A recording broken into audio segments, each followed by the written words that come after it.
सबको जय मसीह की। आज हम उद्धार इस विषय पर अध्ययन करेंगे। आज हम उद्धार इस विषय पर अध्ययन करते वक्त सीखेंगे उद्धार का मतलब क्या है। हम देखेंगे यीशु मसीह ही हमारा उद्धार करता है। हम देखेंगे कि हमारे मन में कौन से भ्रम है उद्धार इस विषय के बारे में। हम देखेंगे यीशु मसीह, पिता परमेश्वर और पवित्र आत्मा का क्या काम है उद्धार के संबंध में। हम देखेंगे उद्धार कितना कीमती है। हम ये भी देखेंगे कि उद्धार में कैसी परिपूर्णता आती है। उद्धार में किस तरह से हमें सुरक्षितता प्रदान होती है और उद्धार का सुकून का मतलब क्या है। आइए हम प्रार्थना करें। महान परमेश्वर, आपके शुक्रगुजार है इस समय के लिए। आज आपने हमें एकत्रित किया उद्धार इस विषय पर अध्ययन करने के लिए। परमेश्वर पिता, हमें एकाग्र मन दे, समझ और ज्ञान और बुद्धि का प्रकाशन दे, ताकि इस अध्ययन को हम समझ पाए, उद्धारकर्ता प्रभु यीशु मसीह को कबूल कर पाए और उद्धार का जीवन जी पाए। यीशु मसीह के नाम से मांगते हैं, सुन और कबूल कीजिए। सबसे पहले हम देखेंगे उद्धार इस शब्द का मतलब क्या है। जब कोई व्यक्ति किसी कठिन परिस्थिति में है, कोई कठिन स्थिति में है, या कोई डेंजर है उसके लाइफ को, या वो किसी असुरक्षित जगह पर है, ऐसे जगह से किसी व्यक्ति को सुरक्षित निकालने की जरूरत होती है। और इस संदर्भ से ही हम उद्धार इस शब्द का मतलब समझ सकते हैं कि जब एक व्यक्ति पाप के कारण गलत स्थानों में या असुरक्षित स्थानों में अपने आप को पाता है, तो उद्धारकर्ता यीशु मसीह किस तरह इस व्यक्ति को सुरक्षित स्थान पर बहुत इत्मीनान से, बहुत सुरक्षितता से किस तरह लेकर जाता है, उस ले जाने के रास्ते को उद्धार का रास्ता कहते हैं। वचन में से हम देखते हैं हमेशा किसी बीमार व्यक्ति को ही वैद्य की लोड़ पड़ती है। हम देखते हैं जब कोई वो व्यक्ति दोषी ठहराया जाता है, तब उसे किसी लॉयर की लोड़ पड़ती है या किसी इस तरह की व्यक्ति की लोड़ पड़ती है जो व्यक्ति उसका जो दोष है वो दोष रहित हो जाए। जब एक व्यक्ति पानी में डूबता है या पाप के समंदर में या पाप की आदतों में अपने आप को पाता है, तो ऐसे ही व्यक्ति को उद्धार की जरूरत पड़ती है। मेरे भाई और बहनों, हम उद्धार को कैसे खो देते हैं या हम उद्धार से कैसे अलग हो जाते हैं। हम उद्धार को खो देते हैं जब हम बाइबल के प्रकाशन को, बाइबल के नियमों को, बाइबल की आदतों को अपनाते नहीं है और अपने मर्जी से चलने लग जाते हैं। तब हम उद्धार को खोते हैं। हम अपने अंतर मन की आवाज को बंद कर देते हैं, उसका सुनना, उसके बातों को मानना बंद कर देते हैं, अपने मर्जी से अपना फैसले करते हैं। तब हम उद्धार के रास्ते से भटक जाते हैं। जब हम इस दुनिया को ज्यादा प्यार करते हैं, दुनिया की चीजों को ज्यादा प्यार करते हैं, दुनिया की तरह जीना चाहते हैं, तब हमारा मन उद्धार से दूर हो जाता है। जब हम अपना रास्ता और अपनी एक ही शैतान के साथ कर लेते हैं, अपना रिश्ता शैतान के साथ बना लेते हैं, तब हम उद्धार से दूर हो जाते हैं। जब हम पाप के साथ भी अपनी रिश्तेदारी मजदूर कर देते हैं, पाप से हमारा रिश्ता एकदम मजबूत हो जाता है, तब हम उद्धार से दूर हो जाते हैं। हम जब अपना परमेश्वर से नाता तोड़ देते हैं या खत्म कर देते हैं या दूर हो जाते हैं परमेश्वर से, तब भी हम उद्धार से दूर हो जाते हैं। बाइबल के अनुसार उद्धार यीशु मसीह परमेश्वर के बेटे के द्वारा ही संभव है। बाइबल में जिस तरह वर्णन किया है, यीशु मसीह ही काबिल है कि वो पापियों को उद्धार के रास्ते पर ले जा सके और पापियों को पाप से बचा सके। आगे हम देखते हैं कि उद्धार के बारे में हमारे मन में किस तरह की गलतफहमियां हैं। कुछ लोगों में गलतफहमी होती है कि अगर हमारी पढ़ाई इतनी अच्छी है तो इस पढ़ाई के बिना पर हम वचन अच्छी तरह समझ सकते हैं, वचन का तर्जुमा अच्छी तरह कर सकते हैं, तो हमें यकीनन उद्धार मिल जाएगा। ये बात पूरी तरह सही नहीं है। हमें कभी लगता है कि हम अच्छे काम करते हैं, हमेशा अच्छी आदतों में है, अच्छे वर्तन में है, इसलिए हमारा उद्धार हमेशा कायम रहेगा। ये भी बात भी पूरी तरह सही नहीं है। लोगों को लगता है या हमें भी लगता है कभी कि हम नियमों का पूरी पालना करते हैं, नियम के अनुसार चलते हैं, बाइबल के नियमों से इधर उधर भटकते नहीं, तो हमारा उद्धार पक्का है। ये बात भी पूरी तरह सही नहीं है। हम बहुत समर्पित जीवन जीते हैं, परमेश्वर को अपना समर्पण हमेशा करते हैं, परमेश्वर को हमेशा खुश करते हैं, इस वजह से हमें उद्धार पक्का मिल जाएगा। ये भी बात पूरी तरह सही नहीं है। हमको लगता है कि हम दान करते हैं, दान दक्षिणा परमेश्वर को बहुत भाती है, इस वजह से हमारा उद्धार पक्का है। ये भी बात पूरी तरह सही नहीं है। हो सकता है इन बातों से हमारा उद्धार का रास्ते पर चल रहे, बट ये पूरी तरह से, ये सारी चीजें होते हुए भी किसी व्यक्ति का उद्धार टूट सकता है। हम देखते हैं कि उद्धार का रास्ते के लिए बाइबल में क्या लिखा है। बाइबल में लिखा है सिर्फ एक व्यक्ति, यीशु मसीह के चाल चरित्र से और यीशु मसीह के इस दुनिया में रहने के अनुभव से और यीशु मसीह के स्वरूप को अपनाने से, यीशु मसीह की सीख अपनाने से, यीशु मसीह के सिखाए चलाए हुए रास्ते पर ही हम चलकर उद्धार पा सकते हैं। यीशु मसीह के द्वारा जो अनुग्रह आता है इस दुनिया पर, इस दुनिया के इंसानों पर, उसी अनुग्रह के द्वारा हमें उद्धार मिल सकता है। जब एक पापी का मन में विश्वास आ जाता है परमेश्वर पिता पर, यीशु मसीह पर, पवित्र आत्मा पर, इसी विश्वास के द्वारा ही परमेश्वर पिता का अनुग्रह पापी पर होने लग जाता है और पापी का उद्धार का रास्ता कायम होने लग जाता है। जब ये उद्धार का रास्ते पर चल जाता है किसी व्यक्ति, तब परमेश्वर पिता और उद्धार करता यीशु मसीह शांति भी प्रदान करता है। हम देखते हैं कि पिता का भी महत्व है उद्धार में, बेटे का भी महत्व है उद्धार में, पवित्र आत्मा का महत्व है उद्धार में। और हम देखते हैं कि ये तीनों मिलकर, पवित्र आत्मा, बेटा और पिता मिलकर उद्धार का काम इस दुनिया में स्थापित करते हैं। पिता का काम है कि वो रूपरेखा बनाए पूरे उद्धार की। पिता को पता है कि कौन उसके पास आएंगे, कौन उसकी बातें मानेंगे। परमेश्वर पिता उनको चुनता है, उनको बुलाता है और उनके लिए उद्धार का काम परिपूर्ण करता है। बेटे का काम है कि पिता ने बनाया हुआ रूपरेखा पर पूरी दुनिया में उद्धार का काम स्थापित करे और उसका चलन करे, और पूरा समय पर आने पर जो पिता परमेश्वर का टाइम के अनुसार है, उसके मर्जी अनुसार है, उद्धार का काम इस दुनिया में पूरा होगा। हम देखते हैं कि पवित्र आत्मा का काम है कि हर रोज उद्धार की रूपरेखा इस दुनिया में घोषित करनी है। पापियों को अंगीकार करवाना, पापियों का बदलाव करवाना, पापियों का मन फिराना, ये सारे बातें पवित्र आत्मा के चलन से और पवित्र आत्मा के कार्य से इस दुनिया के इंसानों में पूरी होती है। उद्धार कितना कीमती है मेरे भाइयों बहनों। वचन में लिखा है यशायाह 53:4-6 में कि निश्चय उसने हमारे रोगों को सह लिया और हमारे ही दुखों को उठा लिया, तो भी हमने उसे परमेश्वर को मारा कूटा और दुर्दशा में पड़ा हुआ समझा। परंतु वह हमारे अपराधों के कारण घायल किया गया, वह हमारे अधर्म के कामों के हेतु कुचला गया, हमारी ही शांति के लिए उस पर ताड़ना पड़ी, कि उसे कोड़े खाने से हम चंगे हो गए।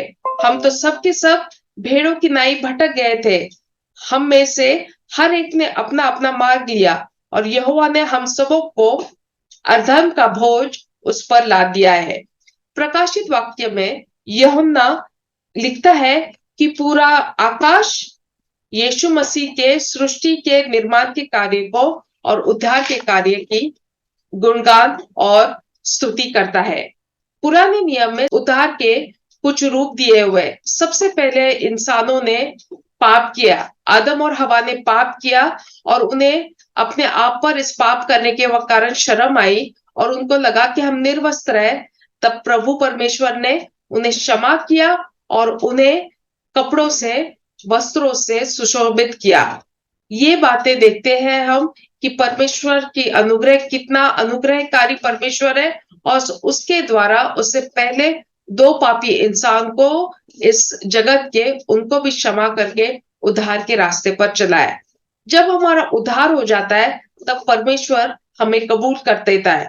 जब हमारा उद्धार होता है तब हम परमेश्वर के प्रकोप से बच जाते हैं। जो परमेश्वर के प्रकोप से बचे हुए नहीं है, उनको आगे चलकर मेरे भाइयों बहनों, जब दुनिया का न्याय होगा, स्वेच्छासन का न्याय होगा, तब उन्हें जवाब देना पड़ा क्यों वो परमेश्वर के उद्धार के रास्ते पर बताकर भी उस रास्ते पर चलने सीखे। जब उद्धार आ जाता है तो हमारे अंदर सुकून का आत्मा आता है। जब उद्धार आ जाता है तो हम शुद्ध होते हैं, पवित्र हो जाते हैं। जब उद्धार आ जाता है तब हमारी पुरानी जो नाता था, पुराने जो संबंध थे, पुराना जो रिश्ता था परमेश्वर के साथ एकी का, वही एकी का रिश्ता फिर से स्थापित हो जाता है। हम देखते हैं बाइबल में भजन संहिता 90 और 7 में लिखते हैं कि परमेश्वर के नियम पूरी तरह सिद्ध है और उन नियमों के कारण हमारे आत्मा और प्राण भी बदलाव में आते हैं। भजन संहिता 51:13 में लिखा है कि मेरे में आनंद वही आने दे जिससे मेरा आनंद वो आनंद हो कि जब उद्धार का आनंद होता है वही आनंद मेरा हो और मेरे अंदर एक विलिंग स्पिरिट हो, एक आज्ञा मानने वाला आत्मा हो। और परमेश्वर जो पापी है उनको परमेश्वर अपना सही रास्ता दिखाएगा और वो सारे पापी लोग उनके पश्चाताप के कारण, उद्धार के समाचार के कारण फिर से परमेश्वर की ओर मन फिराएंगे। मेरे भाइयों और बहनों, पश्चाताप क्या नहीं है? पश्चाताप सिर्फ ये नहीं है कि हमने पाप किया, हमने उस पाप की पेटी को बंद किया और एक नया अध्याय हमारी जिंदगी में शुरू किया। ये पश्चाताप नहीं है। पश्चाताप ये भी नहीं है कि हमें थोड़ा बहुत दुख हुआ कि हमने क्यों ये पाप किया, क्यों ये गलती की। इसका मतलब भी पश्चाताप नहीं है। पश्चाताप ये भी नहीं है कि हम ना पाप करने के बाद छोटी मोटी गुनाह की गलती की माफी मांग ले और फिर छोटे मोटे अच्छे काम करके उस गलत काम को ढक ले। ये भी पश्चाताप नहीं है। पश्चाताप मेरे भाइयों और बहनों ये है कि हम स्वयं की इच्छा से पूरे समर्पण के साथ अपने मनों को बदलते हैं और हमारे मन इतने दृढ़ करते हैं कि फिर से हम पाप में शामिल नहीं होते। सच्चा पश्चाताप वही होता है कि हम हमारे पापों से मन फिराकर पूरी तरह पाप से दूर हो जाते हैं। मत्ती 3:2 में लिखा हुआ है, यूहन्ना बपतिस्मा करने वाला लिखता है, पश्चाताप करो, माफी मांगो क्योंकि परमेश्वर का राज्य निकट है। मत्ती रचित समाचार उसका 9वां अध्याय 13 वचन कहता है, यीशु मसीह कहता है कि मैं धर्मियों के लिए नहीं आया, पापियों को पश्चाताप करवाने के लिए आया हूँ। लूका रचित समाचार 13:5 में लिखा है, अगर आप पश्चाताप नहीं करेंगे तो आप और हम सारे नाशी होंगे। लूका रचित समाचार 15:7 में लिखा हुआ है कि जब एक पापी व्यक्ति पश्चाताप करके मन फिराकर उद्धार का रास्ता चुन लेता है तो तब स्वर्ग में बहुत आनंद होता है।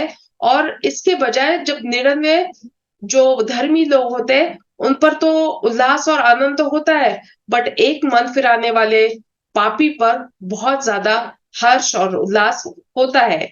मेरे भाइयों बहनों, जो विश्वास होता है वो अंधेरे में छलांग लगाने के समान नहीं है। परमेश्वर में विश्वास एक डाउट नहीं है, शक नहीं है कि हमने ना शक के साथ अंधेरे में एक उड़ारी मारी। विश्वास वो है मेरे भाइयों बहनों, हम स्वयं की इच्छा से हमारे मन को बदलकर, हमारे पापी मन को परमेश्वर की ओर ध्यान लगाकर परमेश्वर की ओर अपने मन का पूरा समर्पण करते हैं। जब हम पश्चाताप करते हैं, हमारे पापों से मन फिराते हैं और परमेश्वर में अपना विश्वास दृढ़ करते हैं और यीशु मसीह की तरफ अपना ध्यान लगाते हैं, इसका मतलब हम पश्चाताप में पक्के हो रहे हैं। जब हम विश्वास करते हैं तो हम कैसे विश्वास करते हैं?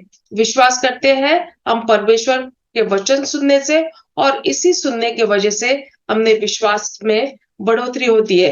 इब्रानी 11:6 में लिखा है, बिना विश्वास के परमेश्वर को प्रसन्न करना अनहोना है, क्योंकि परमेश्वर में विश्वास करने का मतलब है कि हम परमेश्वर की उपस्थिति में यकीन करते हैं और परमेश्वर जो उसको सच्चाई से खोजते हैं उनको जरूर पुरस्कार देता है। रोमियो 5:1 में लिखा है कि पापी सिर्फ परमेश्वर में विश्वास रखने से ही बचाया जा सकता है। एक संत पुरुष पवित्रकरण की ओर बढ़ता है जब उसमें अनुग्रह के साथ विश्वास का पदार्पण होता है। विश्वास के साथ हम चलते हैं, विश्वास के साथ हम खड़े होते हैं, विश्वास के साथ हम जीते हैं, विश्वास के साथ हम शैतान पर विजय पाते हैं। हम देखते हैं यीशु मसीह एक ही बार सताव का सहन किया, मरण की कबूली की, ताकि वो एक ही बार धर्मी लोगों के लिए और अधर्मी लोगों के लिए, सारों के लिए एक ही वक्त उसने अपने प्राण अर्पण किए कि हम सारे इंसानों को परमेश्वर की ओर फिरा सके। यूहन्ना 10 और 11 में लिखता है कि यहोवा और परमेश्वर यीशु मसीह ये अच्छे चरवाहा है, और जो अच्छा चरवाहा होता है वो अपनी जान अपने भेड़ों के लिए देता है। मेरे भाइयों और बहनों, यीशु मसीह क्रूस पर चढ़ाया गया था इसलिए नहीं कि वो पापी था, बट वो उसने पाप को अपने ऊपर कबूल कर लिया कि जो हम पापी थे वो धर्मी बन जाए। हम जो इंसानों के बच्चे हैं, परमेश्वर के बेटे यीशु मसीह के द्वारा, वो यीशु मसीह का बेटा इंसान का बेटा बना, और हम इंसानों के बच्चे उसी वजह से परमेश्वर के बच्चे बन सकते हैं। दूसरा करंथियों 5:19 में लिखा हुआ है कि परमेश्वर यीशु मसीह के द्वारा पूरे जगत को अपनी ओर फिरा रहा है। हम देखते हैं इफिसियों 2 और 13 में लगते हैं कि यीशु मसीह से हम कुछ देर से काफी दूर थे, बट परमेश्वर के लहू के कारण हम यीशु मसीह के नजदीकी में आ गए। इसका मतलब है कि यीशु मसीह की पहचान के कारण हम यीशु के मसीह के पास थोड़े दूर तो थे, पर जब यीशु मसीह ने अपना लहू हमारे लिए कुर्बान कर लिया, अपने आप को हमारे लिए कुर्बान कर लिया, तब हम यीशु मसीह और परमेश्वर के ज्यादा नजदीकी में आ गए हैं। रोमियो 1 और 18 में लिखा है, जो विश्वास करता है उसे सार्वकालिक जीवन मिलेगा, और जो परमेश्वर के बेटे यीशु मसीह पे विश्वास नहीं करता उसे जिंदगी नहीं मिलेगी, परंतु उसके परमेश्वर का प्रकोप उस पर हमेशा हावी रहेगा। परमेश्वर का प्रकोप स्वर्ग से दिखता है और उन लोगों के लिए कायम होता है जो धर्मी नहीं है, सच्चाई नहीं है और उनमें धार्मिकता नहीं है। इफिसियों 4 और 7, 5 और 6 में देखता है कि कोई व्यक्ति ने आपको भरमाने वाले शब्दों से विचलित नहीं करना चाहिए, क्योंकि परमेश्वर का प्रकोप जो बच्चे अनाज्ञाकारी होते, जो इंसान अनाज्ञाकारी होते, उन पर उतरता है। हम देखते हैं लूका रचित समाचार 1 और 68 में कि परमेश्वर आशीषित हो, क्योंकि उसने अपने लोगों के साथ मिलाप करके उन्हें बचा लिया है। गलतियों 3 और 13 में देखते हैं कि यीशु मसीह ने हमें न्याय के नियमों से, शापों से हमें आजाद किया है। हम देखते हैं तीतुस में 3 और 5 में, हमारे धार्मिकता के कामों के द्वारा नहीं, बट परमेश्वर यीशु मसीह की दया के कारण, परमेश्वर की दया के कारण हमारा शुद्धिकरण हुआ है, और हमारा पवित्रकरण और नवीनीकरण परमेश्वर के पवित्र आत्मा के कारण हुआ है। प्रार्थना कैसे करनी है? फिलिपियन 2, 4 और 6 में लिखते हैं कि आपकी सारी प्रार्थना इस तरह होनी चाहिए कि हर एक प्रार्थना की लाइन, हर एक प्रार्थना का शब्द धन्यवाद पूर्ण होना चाहिए, और आपकी सारी विनतियां बड़े नम्रता के साथ परमेश्वर को अर्पण की जानी चाहिए। प्रार्थना का रूल बड़ा सिंपल है। हमने हमारी सारी प्रार्थनाएं परमेश्वर पिता में करनी है, और पवित्र आत्मा के द्वारा करनी है, और यीशु मसीह के नाम के द्वारा करनी है। प्रार्थना किस किस के लिए करनी है? प्रार्थना हमने अपने आप के लिए करनी है, हमने एक दूसरों के लिए करनी है, हमारे दुश्मनों के लिए करनी है, और हमने सारे इंसानों के लिए प्रार्थना करनी है। प्रार्थना नम्र होनी चाहिए, प्रार्थना निडरता के साथ होनी चाहिए, प्रार्थना विश्वास के साथ होनी चाहिए, प्रार्थना समर्पण के साथ होनी चाहिए, प्रार्थना साधारण होनी चाहिए, यानी प्रार्थना का उत्तर आने तक प्रार्थना जारी रहनी चाहिए। प्रार्थना एकदम टू द पॉइंट होनी चाहिए। ऐसा नहीं सारों के लिए आशीष दे, सारों को बीमारी से ठीक कर, सारों को बुराई के रास्ते से बचा, बट पर्टिकुलर नाम लेकर, सीधे सीधे नाम लेकर, परमेश्वर इस व्यक्ति जिसका मैं नाम ले रही हूँ, इस व्यक्ति को नरक से दूर कर, ऐसे नाम पूर्ण होकर डेफिनेट प्रार्थना करनी चाहिए। प्रार्थना हमेशा वचन के आधार से सही होनी चाहिए। रोमियो 5:1 में लिखा हुआ है कि हमारा न्याय होता है क्योंकि हम विश्वास करते हैं और परमेश्वर का शांति और परमेश्वर यीशु मसीह की भी शांति न्यायी और धर्मी लोगों के साथ होती है। पहला थिस्सलुनीयंस 5:23 में लिखता है, शांति का परमेश्वर हमें पूरी तरह, हमारा आत्मा, हमारा प्राण, हमारा मन, हमारा शरीर पूरी तरह शुद्ध और पवित्र करता है। हम आगे देखते हैं कि उद्धार के कारण क्या परिपूर्णता आती है, हमारे शरीर में क्या परिपूर्णता आती है। जब जो उद्धार है वो हम जीवित शरीर में बोया जाता है, उसका हम फल देखते हैं।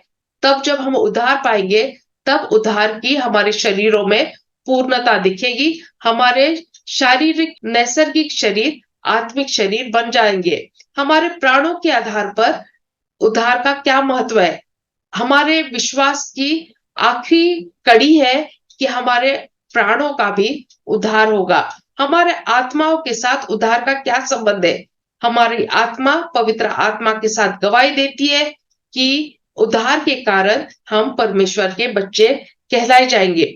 मेरे भाइयों और बहनों, हमको लगता है ये जो उद्धार है ये पूरी तरह हमें सिक्योर करता है क्या, हम उद्धार से पूरी तरह सुरक्षित है क्या।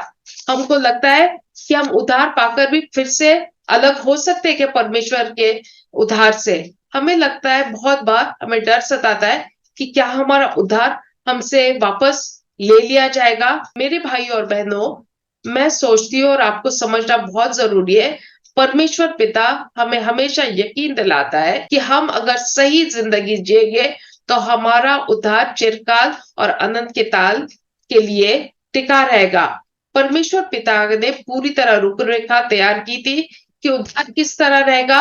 हम देखते हैं कि परमेश्वर ने जिसका न्याय किया है उनको आशीषित भी किया है और उनको महिमामान भी किया हुआ है। यानी परमेश्वर पिता ने जिनको एकत्रित किया है, जिनको बुलाया है, जिनके लिए उसे योजना तैयार की है, वो योजना को परिपूर्ण समय तक पूरा करके उससे जिनको सोचा है उनको जरूर उद्धार की बख्शीश देगा और ये उसके अनुग्रह की तक कारण होगी कि हम सर्वकाल के जीवन में आ सकेंगे। उद्धार सिर्फ परमेश्वर के पराक्रम के द्वारा और परमेश्वर के सामर्थ्य के द्वारा पूरा हो सकता है।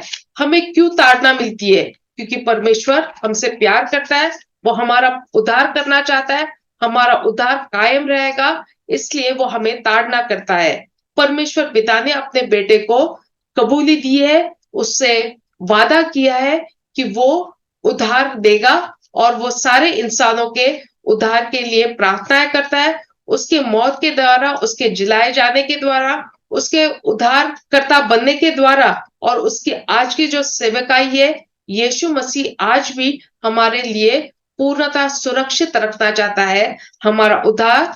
वो हमारे लिए निरंतर प्रार्थना करता है कि हमारा उद्धार हमसे खोया ना जाए। हम देखते हैं कि उद्धार के कारण एक व्यक्ति के अंदर परमेश्वर की ताकत आ जाती है। उद्धार के कारण यीशु मसीह इस व्यक्ति के लिए निरंतर प्रार्थना करते हैं कि इसका उद्धार चिरकाल टिका रहता है। हमको कैसे पता चलेगा, हम कैसे यकीन कर सकेंगे, हम में कैसी आशा बनी रहेगी, क्या सचमुच हमारा उद्धार हुआ है, किस तरह पता चलता है। हम देखेंगे कि जब हमें आत्मिक लोगों के साथ और परमेश्वर के साथ, परमेश्वर के बेटे के साथ, परमेश्वर के पवित्र आत्मा के साथ संगति करना अच्छा लगेगा, तब हमें पता चलेगा कि हमें परमेश्वर के उद्धार की प्राप्ति का काम जारी है। जब हमें पाप के कारण, पाप के बारे में हमें छोटी सी छोटी गल से हमें ठेस पहुंचती, अगर हम पाप करें चाहे वो छोटा हो बड़ा हो, हमें बहुत जल्दी दुख लगता है। ऐसी सेंसिटिविटी अगर हम में है तो हम उद्धार के रास्ते पर है। मेरे भाई और बहनों, अगर हम पूरी तरह परमेश्वर के नियमों पर चलने के लिए जिज्ञासा रखते, हमारे में जुनून है परमेश्वर आज्ञाओं पर चलने का, तब हमें पता चलता है कि हम आत्मा, हमारा शरीर, मन और आत्मा उद्धार के रास्ते पर चल रहा है। अगर हमारा दुनिया की तरफ देखने का नजरिया सिर्फ ऐसा है कि हम दुनिया से ज्यादा प्रीति नहीं रखते बट अनंत काल के जीवन से ज्यादा प्रीति रखते हैं, तब हम उद्धार के रास्ते पर कायमता प्रदान हो जा रही है हमारी। अगर हम हमारे मन में यीशु मसीह के आगमन की जिज्ञासा है, यीशु मसीह के आगमन की हम बाट जोह रहे हैं, तब हम परमेश्वर के उद्धार के रास्ते पर चल रहे हैं। जब हमारे मन में हमेशा हुड़कती लगी रहती है कि हम पाप कम करें, हम परमेश्वर में ज्यादा विश्वास करें, हमारा पापी जीवन हमारे से दूर हो जाए, तब हम सोच सकेंगे कि हम उद्धार के रास्ते को पसंद करते हैं। क्या हम और लोगों से भी प्यार करते हैं, चाहे वो पापी हो और या वो धर्मी हो? अगर हम सारों से एक समान प्यार करके सारों के लिए मध्यस्थी करते हैं, प्रार्थना करते हैं कि वे भी उद्धार पाते, हमें उद्धार का महत्व पता है, इसलिए हम सारों से प्यार करते हैं, फिर हम उद्धार के रास्ते पर चल रहे हैं। क्या हमने हमारे प्रार्थनाओं का उत्तर पाया हुआ है? उसका मतलब परमेश्वर का पवित्र आत्मा का काम, परमेश्वर का काम, परमेश्वर बेटे का प्रार्थनाओं का उत्तर का काम हमारे अंदर चल रहा है, यानी हम उद्धार के रास्ते पर है। क्या हमारे अंदर पवित्र आत्मा की गवाही है? क्या पवित्र आत्मा हमसे बात करता है? क्या हम पवित्र आत्मा से बातें मानकर उसके अनुसार चलते हैं? तब हम समझ सकते हैं कि हम उद्धार के रास्ते पर है। क्या हम आत्मिक ज्ञानों से परिपूर्ण है? क्या हम आत्मिक गुण बातों को समझते हैं? क्या हम आत्मिक सच्चाई को समझ पाते हैं? अगर ऐसी बातें हैं, तो हम इस समझ के कारण, आत्मिक इस समझ के कारण हम सोच सकते हैं कि हम उद्धार के रास्ते से चल रहे हैं और उद्धार में परिपूर्ण है। क्या हमें बाइबल पढ़कर बाइबल के सिद्धांतों के बारे में, परमेश्वर पिता, पुत्र और पवित्र आत्मा के बारे में और समझ प्रदान हो रही है? फिर हम सोच सकेंगे कि हम उद्धार के रास्ते पर कायम हो रहे हैं, उद्धार की प्राप्ति हमें हो रही है। मेरे भाइयों और बहनों, आज हमने उद्धार इस विषय पर अध्ययन किया। उद्धार इस विषय पर हमने जब अध्ययन किया, तब हमने देखा उद्धार का मतलब क्या है। उद्धार का मतलब है कि हम किसी कठिन स्थान से परमेश्वर के उद्धार के स्थान तक पहुंच रही है। यीशु मसीह हमारा उद्धार करता है। हमारे में भ्रम नहीं होना चाहिए कि हमारे कुछ कुछ आदतों की वजह से, अच्छी आदतों की वजह से हमें उद्धार नहीं मिलेगा, बट सिर्फ परमेश्वर के अनुग्रह के कारण, उसकी दया के कारण हमें उद्धार मिलेगा। हमारे अंदर त्रिएक परमेश्वर के काम के कारण ही उद्धार की सफलता होगी। उद्धार बहुत कीमती है और उद्धार जो है उससे हमें सुकून मिलेगा कि हमें पूरी तरह हम उद्धार में सुरक्षित है और हमें आशा रहेगी या और यकीन रहेगा कि उद्धार हमारे लिए चिरकाल के लिए, अनंत काल के लिए है।